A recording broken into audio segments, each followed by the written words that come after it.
نبی صلی اللہ علیہ وسلم نے مسلمانوں کے حقوق بتائے ہیں، اس میں یہ حق بھی ہے کہ کوئی بیمار پڑے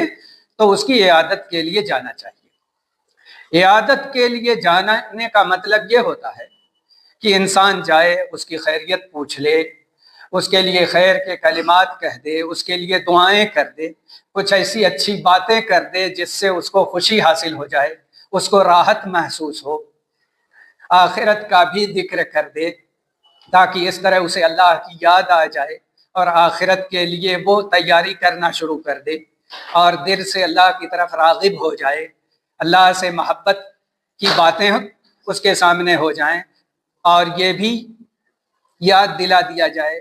کہ اللہ تعالیٰ بہت معاف کرنے والا ہے، بڑا رحم کرنے والا ہے، اور اس کی رحمت اس کے غضب پر غالب ہے، اس لیے بندے کو اچھی امید رکھنی چاہیے اللہ سے۔ تو اس طرح اس کو راحت بھی ملے گی، خوشی بھی حاصل ہوگی، اور اس کے ساتھ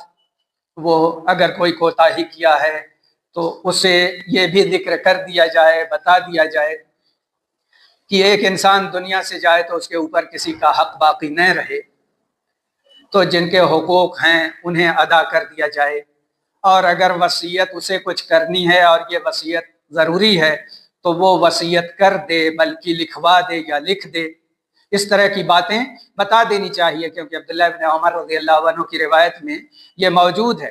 کہ انہوں نے کہا کہ کوئی آدمی مرنے سے پہلے اگر اسے وصیت کرنی ہے تو